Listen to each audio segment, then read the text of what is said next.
clerk, could you please call roll? Commissioner Carl, Here. Commissioner Walters, Commissioner Reed, Here. Commissioner Winnington, Here. Commissioner Burgo. Here. Public comments. Are there any additions or corrections to the agenda? Under public comments, I'll have Kelly Gower address us real briefly on her endeavor. She looked into, well, she can explain it, Kelly. Okay. You want me to stand up, Josh? You can talk from there. Thank you. I was asked to explore the potential of a morgue here at the county hospital, or at the Gladwin Hospital, to see if it would help offset some costs and solve some problems. So I called Carrie Rialt. She is the head administrator over there. And, you know, she was open to the idea. Ray Stover appointed a gentleman named Glenn King, who is also an administrator, a new one for nursing, whatever that means. But anyway, I also called Chris Kokotovich over at Hall's Funeral Home. I got Mike Shea on board, and Mary Graffor, who is the current president of the hospital auxiliary. And we met, discussed all the issues. The big one is Chris Kokotovich. He pays a lot of money to, I want to say, process people who nobody knows, nobody claims, or nobody gives a damn about. And that all comes out of his pocket, and he would like a morgue to let them take over those responsibilities, because he doesn't funnel those costs through the county. Anyway, we all understand all the issues at the meetings and everything. We talked about what we needed to do and decided that we needed to get the surrounding counties involved in the process. I mean, in the process once we got the morgue going. And it was my responsibility. I talked to all the counties, Gratiot, Isabella, Clare, Harrison, they're the same thing, but Roscommon, Aranac, and Midland. And the lady from Roscommon was so excited, I thought she was going to crawl through the phone and hug me. She said the governor just loved this kind of thing, she said. You know, cooperation between counties sort of thing. Okay, we decided that this morgue would charge $1,500 per autopsy to all the counties. Okay, so we're fine there. We're making progress. Carrie gave me a call and said she had a meeting set up with all the other hospitals wherever Michigan Medical Health is, Gladwin, Midland, wherever they are. And she said the morgue was on the agenda and that she'd get back to me. Well, I stewed about it. I thought, this is my project and I want to be at that meeting. So I called her back and said, this is my project, I want to be at that meeting. She said no. She said there were a lot of other things on the agenda that I didn't need to be involved in, but she would represent the morgue thing there. They decided that it was something that they would look into and evaluate. $1,500 for an autopsy. Well, then we got back into another meeting. Glenn King decided that we need to pay the coroner $300,000 a year. I just about had a coronary. I said, remember, this is Gladwin, you know, it doesn't cost that much to live here. You know, these are medical people, they have school bills and all that. So we spent the whole meeting discussing, you know, why do we need a $300,000 a year coroner? You know, get somebody that's retired, you know, this is a retirement community, let them come in. We don't have to pay them $300,000, they're already paid off their school bills and all that.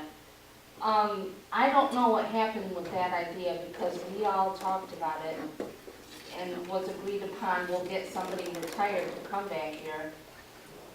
And the next meeting that we had, Glenn came in and said we need 250 autopsies a year, which at $1,500 equals $375,000 a year.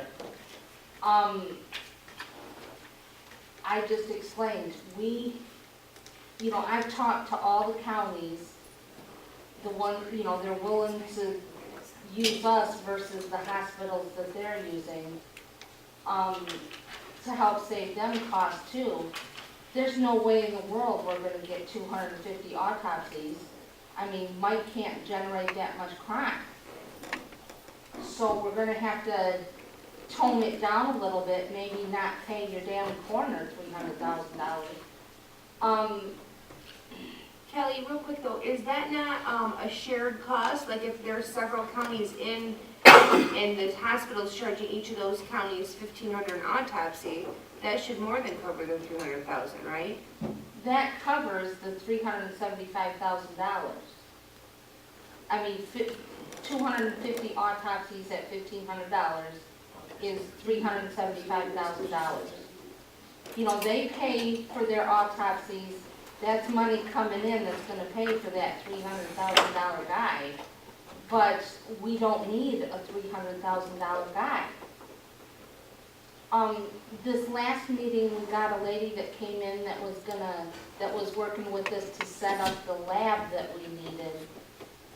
And, I was thinking a lab where we could do brilliant things, this BRCA1 virus for breast cancer and all this kind of stuff, but she was just focused on the criminal forensic stuff, so I got shut off on that, but, all those tests and everything that, Mike's department needs on his cases, that's gonna generate some income too. But we can't get 250 autopsies a year, so the whole thing is gone. Kelly, you've said that figure 3 or 4 times, 250. How many counties is that, That's, 250? how many is it, 6? 6 Including counties? Gladwin, yeah, How many? 6, I think. Gratiot, 6 counties including Lebanon. yeah, Gratiot, Isabella, Clare, Roscommon, Aranac, and Midland. And how many do we have normally in Gladwin County? Less than 10, right, Yeah, I would Laura? think. No, we have more than 10 autopsies that we pay for a year. More than 10? Oh, you would easily hit the 250 number with 6 counties. No, because they're only doing, some of them, Clare and, Any unattended death has to have has to be signed off on by the medical there's examiner. not 250, trust me. Not in Gladwin County. Right, but even if you add all of them up, Roscommon was excited, we can do 5. Send 5 over here. Aranac was tickled, they do 1 or 2, but in January of this year, they had 10, just in January, so I'm thinking, this is gonna be great, we can get that many. But they said that's a fluke, that never happened. Well, at this point, it's fair to say that it's a no-go, Well- but they have done research, and the committee at least has some numbers in their mind, and they can watch for it moving forward. A good thing is to work with, your economic development, bring somebody private in here that can do the autopsies and whatever. Mhm. That might be a good idea, just not deal with the hospital. Right now, we're just looking for refrigerated space for the immediate needs of the funeral parlors. And then the lab work. Is the hospital still working on that? No. Okay. If we can't bring them 250 autopsies a year, they don't wanna listen. Okay. Well, that's something for us to keep in mind, and we certainly appreciate you spending some time on that, Kelly. Was there any other questions for Kelly? Okay, are there any other public comments? Okay, Terry, I skipped over reading of the cash balances, sorry. I won't do that again. I don't know that we approved the consent agenda. We didn't. I would still move. Support. It's been moved and supported, all in favor say aye. Aye. Opposed, motion passes. All right, Terry, you're up. Cash balances of July 23rd, 2014.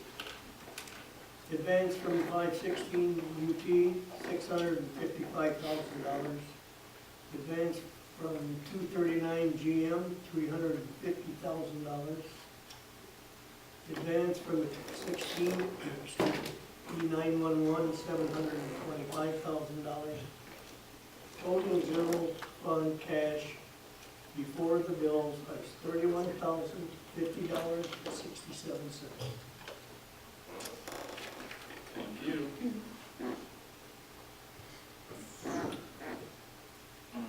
Karen Blondie. She's coming before us today about a county allocated homeowner improvement grant. Good morning. Good morning. Thank you for letting me come and talk for a few minutes. What I'm coming to say is, one, the county allocated grant that we have been administering for the county, for Garden County, is closed. It closed June 30th.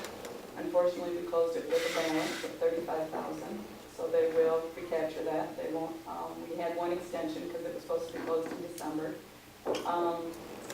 They say that it's not a problem because we had an unusual situation. Our program income was high.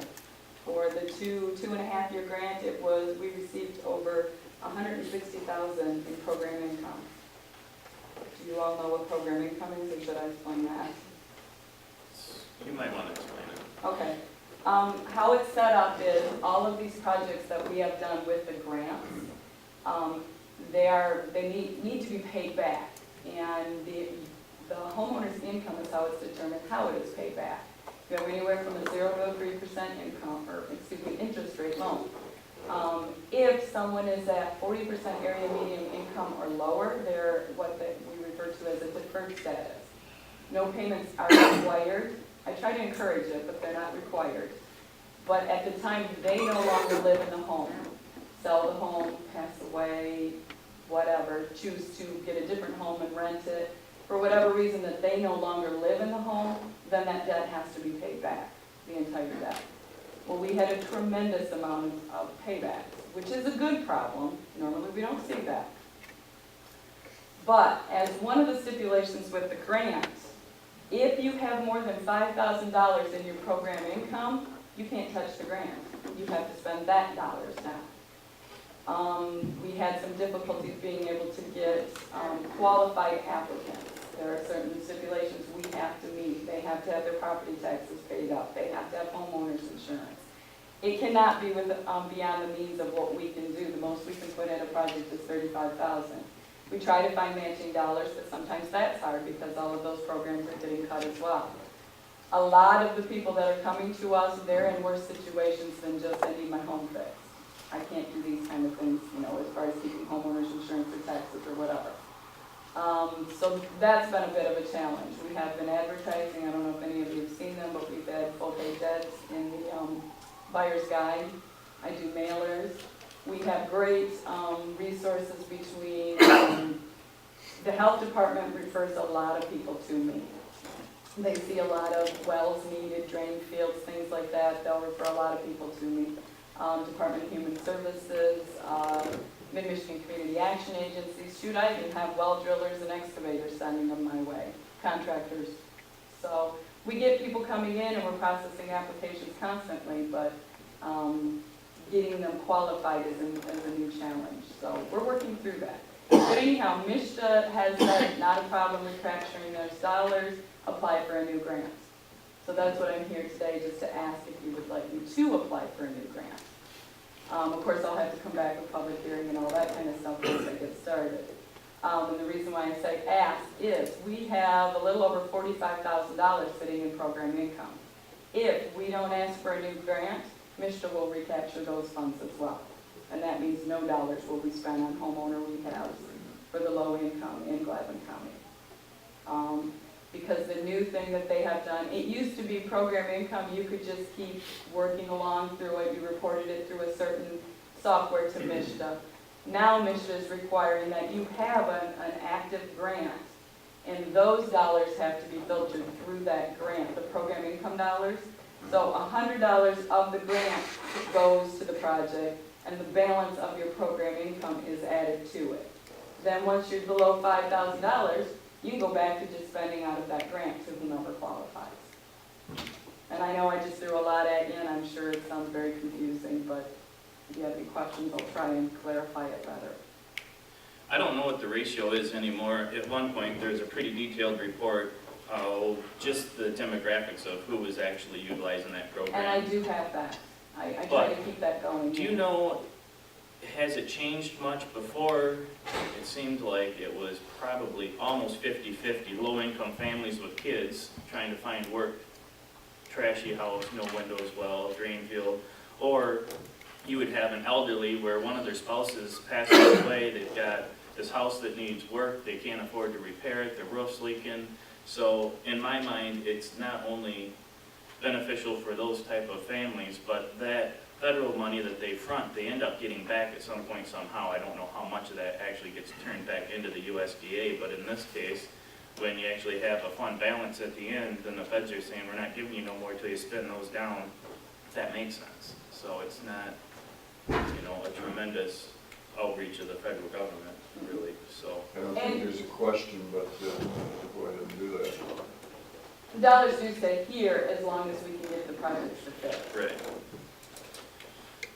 So you need a motion, or just a motion? We do. It would be up to you guys to determine. I'm assuming you guys need a motion to allow me to pursue anything. I would move that we go ahead and allow her to pursue that grant. Support. It's been moved and supported. All in favor signify by saying aye. Aye. Opposed? Motion passes.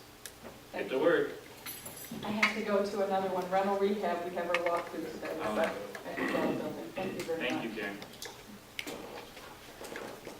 And the one thing that I failed to put on this, I didn't catch it when I was going through the minutes, was an airport resolution that we didn't do a couple months ago, and that is to allow, I have it right here, it was part of your guys' finance packet, but it's essentially for the counties and the city's agreement to allow Graham Construction Corporation to do the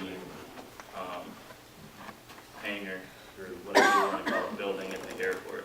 So we need to approve this by resolution and allow, I think, Laura's signature and maybe mine, somewhere here. I'll make the motion. And it's, do you have a resolution number or no? Okay. It's been moved and supported. Madam Clerk, please call roll. Commissioner Carl, Yes. Commissioner Walters, Yes. Commissioner Reed, Yes. Commissioner Whittington, Yes. Commissioner Burgo. Yes. Motion passes, thank you. And I guess we'll move into committee reports. Commissioner Walters? Glad to be back. Everybody that Josh and my meetings and the township, appreciated that.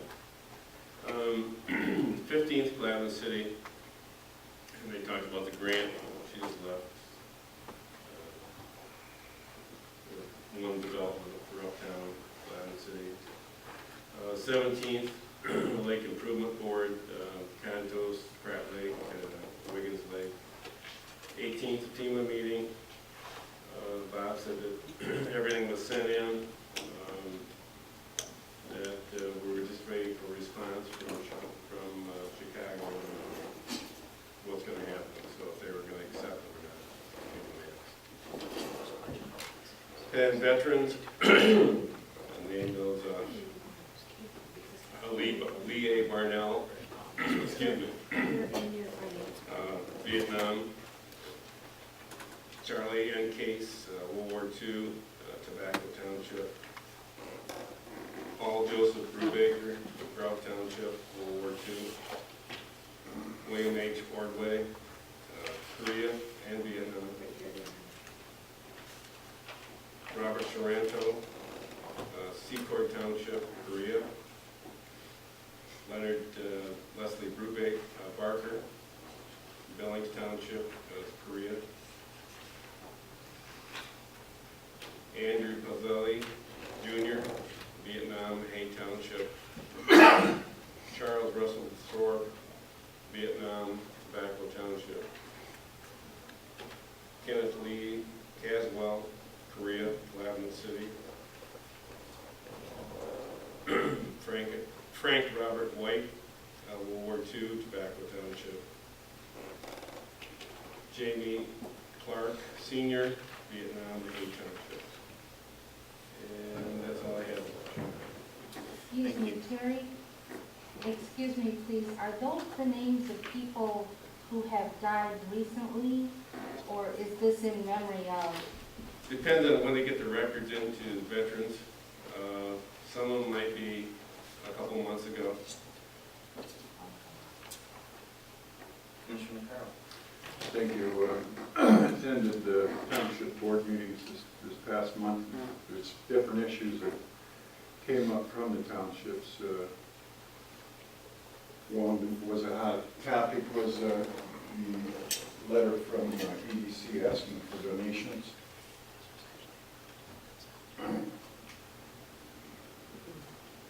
And there was no cover letter explanation with those. And basically, all of the townships have put it on hold because they don't know what they're asking for and why they want it. And a suggestion would be to go to the EDC board and tell them that they would like to have the new director come out and meet with the townships and tell him who he is and why the letter is sent and what the money's being used for, is, you know, what they're doing for the townships is EDC. I think that would be a good thing to do. And Josh Ford's email that one should have got in regards to the mud bog issue, and it appears there's a settlement conference set up for August 6th to try and find a resolution to that issue, and if not, then it goes to trial on September 5th. So something to keep an eye on. Another issue that came up, Josh, was with the GDS and the username password issue. As far as it being canceled, they'd like to see some type of appeal procedure set up there in the event that one township is going to be canceled. I think one thing we could look at is if we run into that again, as we did with Billings here, that maybe it comes before county affairs first, you know, that you bring it to county affairs, and in turn we take it to the board as a whole. I don't believe we want to micromanage GIS, but I understand their issue that they put money up front and would like some say into that.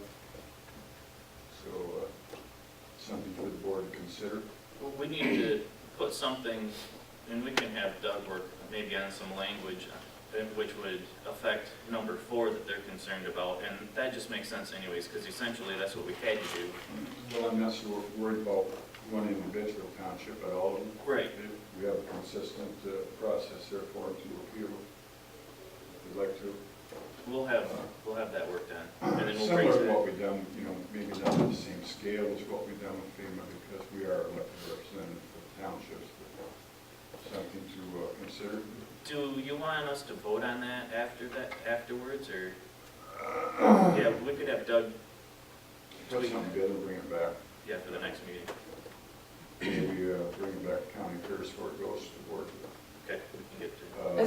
Is this referring to the agreement itself or the addendum that we drafted, or? Yes, the addendum, The addendum? yeah. Okay, so are we gonna work on that to go with the username password agreement? The concern, Gene, is over having any one individual cancel that out. That's a concern with the. Oh, right. And what they're looking for is some type of an appeal procedure where it's not an individual, but it goes back to the group. And that's why I suggested county affairs and then bringing it back to the board as a whole. So yeah, it's something you can look at, Josh. I don't know that we need the addendum. Are we on the same page Yes. there? Yeah, So get rid of that and we'll do the appeal procedure. Okay, fair enough. We, also attended 2 different meetings with Central Michigan District Health Department along with Commissioner Burgle. One was with their union negotiations. And I think we had several issues there, Don. We've got tentative agreements on all but one, and we're continuing to meet on that. And we also elected a new director for Central Michigan District Health Department. I believe his name is Steve Hall. Yeah, from Jackson County. Looking forward to working with him. He came highly recommended, and of the candidates that we have, he was head and shoulders above the rest. So hopefully we move on with that. That's all I have. thank you, Dennis. Commissioner Burgo. My turn? Okay. Attended the Beaver City the Human Services Coordinating Board, the Fair Board, and of course the main meetings were the ones that Dennis and I have been attending with union negotiations with Central Michigan Health Department, and the approval or the hiring of the new director. So other than that, pretty much the same as you reported. That's it. And the fair's going on this week. Yep. And fair is going on. We're going to spend money. Thank you, Commissioner Burgo. Commissioner Whittington. Thank you. Okay. Yeah, you can, when you do finance, this memorandum from the financial coordinator, some of this I think has been done, but to clarify that, we should accept all of this to cover anything that hasn't been changed in the last couple weeks. I'll be right back.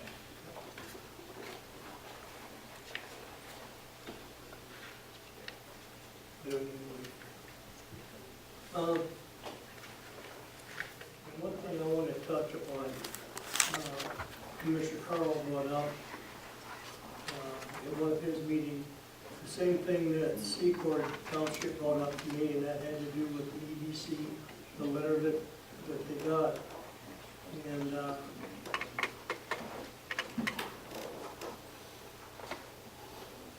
their complaint was that they had not seen the EDC director, not just the present one, but 2 previous ones before that. And I did mention the fact that Mr. Walzer is making his rounds. As a matter of fact, after the last meeting he attended, he mentioned to me that he would be happy to go to the townships that I represent and make, if they have any questions or whatever. So it's ironic that came up after that conversation, but it came up at Secord's meeting, and I sort of assured them that you would be in contact with them when you have the time. But I guess there was something, they thought that the letter they got was a bill that they had to pay. And we explained to them that actually it was an appeal for donation. It said annual contribution right on it. Pardon? It said annual contribution right on it. I sent those notices out. I talked to the township officials to put in regards to them, and Yeah. when I explained that it says annual contribution on Well, it, they weren't necessarily, just not agreeing with Mr. Walzer and the EDC. It's just that the previous directors, they said had never been to their meeting. And so I thought, I just made us leave out here, he may want to address it later, I don't know. I just thought I would mention that. But that's the extent of the meetings that I attended.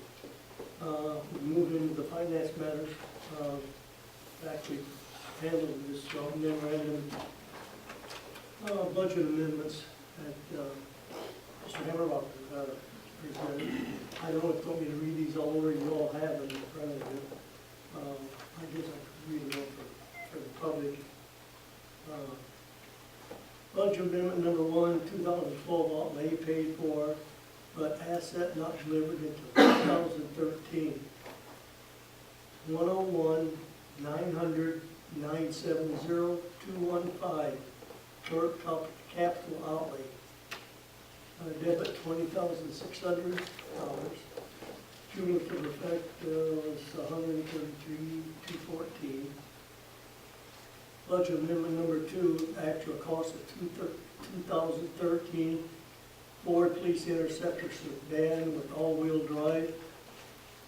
Line item 101-900-981-301, sheriff vehicle replacement, $11,416 debit, cumulative effect, $121,798. Budget amendment, number 3. Actual cost of 2013 F-150 regular cab.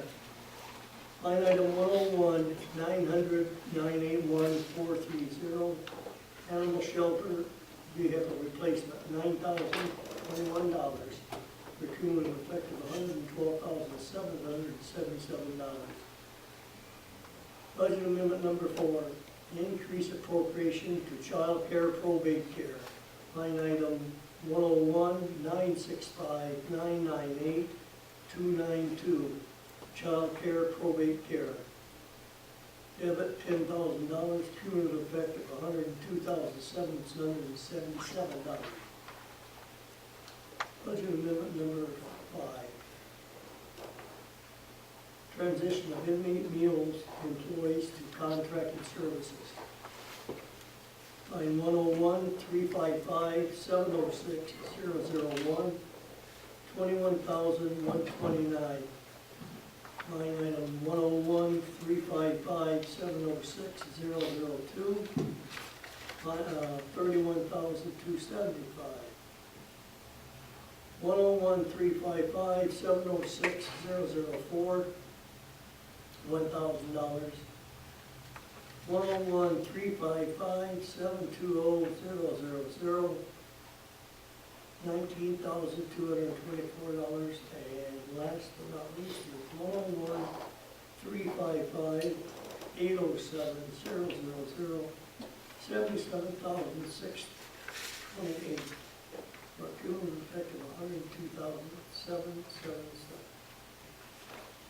And I'll just add that those transfers, the last ones we just did, I do believe we've already done those. But what that does is cleans up some of the different budget lines that we had prior to having our contracted services. So, just so you guys know what we were doing there. Okay, moving on to finance matters. You gonna vote on those two? Yeah, we might as well vote on those separate, I guess. What we just read off, those budget amendments. So might be moved. Yeah. I'll support. Motion. Okay, it's been moved, seconded, all in favor, say aye. Aye. Opposed? Motion passes. Perfect. I think I'll vote on it. The finance matters number 1. The committee has made the recommendation to allow Judge Sloss to hire a full-time clerk to fill the vacancy in her office. This replacement must be an internal hire. This action will allow for the hire of Judge Bates' office to be paid as well to correct the action for the July 9th meeting. The motion is needed to allow Judge Sloss to hire internally to fill her vacancy and to allow Judge Bates' new secretary to be paid since the courts have complied by speaking to the committee on their vacancies. And I will make that motion. Should they be separate, Lord? The committee kind of thought that they were hand in hand, that's why I wrote it like that. But you can separate them if you want. No, I just asked him that question if it needed to be. Mm-mm. Okay. Is there a second to that? I'll second. A second. It's been moved and seconded, all in favor, say aye. Aye. Opposed? And the comment that I would like to make to that is, in committee, we discussed that, I give Judge Sloss all the credit in the world for coming up to the finance committee to let us know what was going on. I just, didn't feel bad, but I did kind of feel sorry for him coming up here for something that I thought should have been handled differently, but he got the job done, so I guess that's the main thing.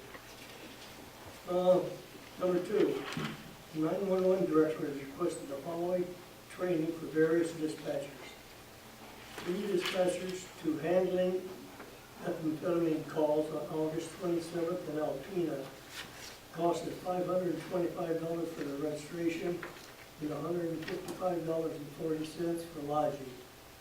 All costs to come from 282-000-804-001. 1 dispatcher to liability and handling domestic violence calls on September the 16th and 17th in Lansing. Cost is $550 for the registration and $168 for the lodging. All costs to come from 282-000-804-001. And the last one was 1 dispatcher to Homeland Security for 911 professionals on September 24th in LP.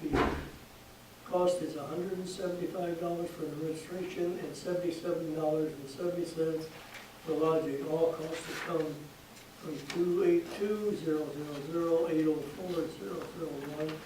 And I apologize for not voting on each of those individually, but I guess I just put it all in one. Is there any questions on any of them? Any questions on any of those? Okay. So we just need, did you move on that, Terry? Did you move on those? Yes. It's moved and supported, and all in favor say aye. Aye. Opposed? Motion passes. Number 3, Mike Brubaker, the Program Director, has requested the installation of an air conditioning unit at the tower to help cool equipment and prevent damages. Total cost of $1,480 can come from 282 funds once approved. And I would make that motion. And I believe, I might add, that bottom was the recipient of that. Bonham was, and they've currently been using fans. They wanted an AC unit last year, and we tried the fans, and it's just not keeping it cool enough in that doghouse, so it's been supported. And I'll make that motion. Was there support? It's been moved and supported. All in favor say aye. Opposed? Motion passes. Number 4, Andy Bergman, probate court is requested to attend the NECRA conference registration. Costs are $125 with lodging and meal reimbursement to be submitted upon return. Cost to be paid from line 101-148-860-001 once approved. And I would move on that. Support. It's been moved and seconded. All in favor say aye. Aye. Opposed? Motion Number passes. 5, Christy Rowley, probate court is requesting to attend the juvenile office training. Registration is $25 plus mileage and meals, and will be paid from line 101-148-860-000 once approved. And I'll make that motion. Support. It's been moved and supported. All in favor say aye. Aye. Opposed? Motion passes.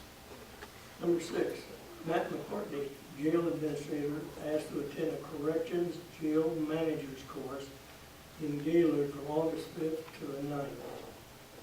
There is no cost for the training, only lodging cost of $64.31 per night for 4 nights. Lodging cost to come from line 264-000-607-000. And I would move on that. Support. It's been moved and supported. All in favor say aye. Aye. Opposed? Motion passes.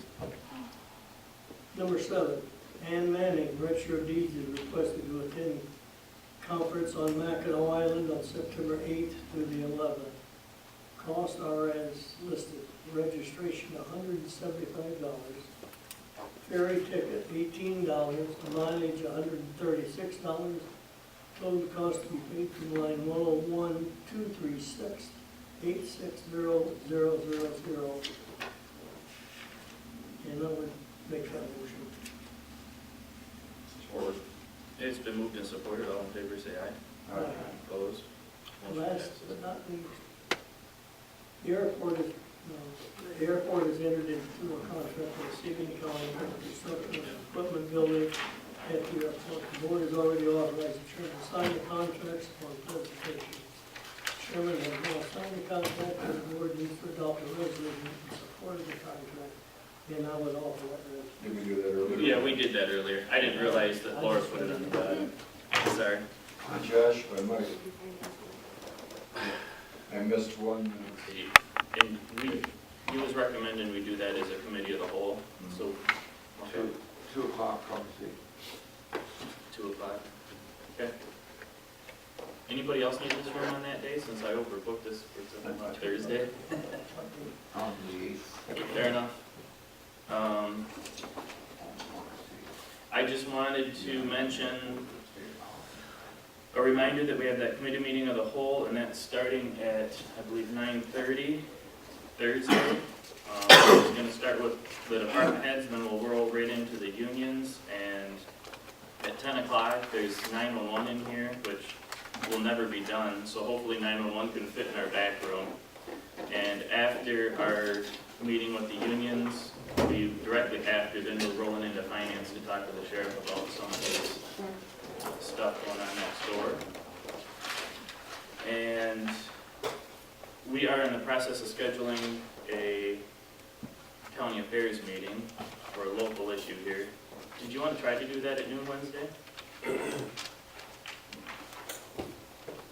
Do you want me to, the problem is getting everybody that, because I don't care, I just, What or do do you you, told you? It's up to Terry, I guess. Friday would work better for me. I know that the one guy wasn't gonna be here Friday, so we could do it next week. I told him we'd probably have to, so you guys give me a day. We'll come up with the day after. Yep. And they said they could even do early in the morning, and I'm sure that Jim could. So keep that in mind. Is there anything else that, anything else from the, I think the finance committee needs to sit down with mental health too one of these days. They sent correspondence back to me about wanting to meet with the finance committee and their appropriation for. I told them we would get with them as soon as we could. and Neil's had correspondence with them, I don't know if it, but we can put them on our next agenda or whatever. That's fine. I'll have Neil call them first and see what they want specifically. If you touch base with them, then Is there anything else from the board? Anything from the public? Yes, thank you. Just wanted to comment in regards to the request for funds from the EDC to the townships. I respect and I appreciate the concerns in regards to that. And just wanted to let you know that in years past, those requests were sent out regularly. And I think in the last couple of years, we've not sent them out. So with a change of personnel, they're not used to that letter. They don't know what it's all about. So this week, I have a letter drafted, well, it's actually completed, that will be sent out to the townships, just outlining the projects, the things that the EDC does. I've contacted Christy, and she has given me an email list of all the officers, the township supervisors, to get those letters out. So I'll work with her to get them out. I appreciate your support, and I've asked many of you to bring me along to the township meetings, but I'll be reaching out to them this week to schedule meetings with them personally, just to let them know who I am and what I'm doing. I think sometimes there's a perception that economic development is just in the cities, and I know they want to know what's in it for me. And I need the opportunity to explain to them the things that we do. For example, many of the businesses that I deal with are in the townships, not in the cities. We're dealing with things like transportation issues throughout the county, with broadband coverage throughout the county. And weekly, I'm counseling probably 2 or 3 potential small business people who want to do business out of their homes. They're out in the townships. And they need to hear those things. We've probably helped hire over 50 people in the last 3 to 6 months, people out in the townships who are living in their communities, in our community, and they need to hear those things. So I will be, over the next 2-3 months, meeting with every township to explain what I'm doing, and that letter will be going out this week. So I think they'll have a little better understanding of what's going on. And these letters will now go out yearly, so it will be more of a routine and they'll understand what's happening. So, does that clarify that? Any questions for Bob? Okay, thanks. Bob. Anything else from the public? Motion to receive with support. It's been moved and seconded. All in favor, say aye. Opposed? Motion passes. Motion to adjourn. It's been moved and seconded to adjourn. All in favor, say aye. Aye. Opposed? Motion passes.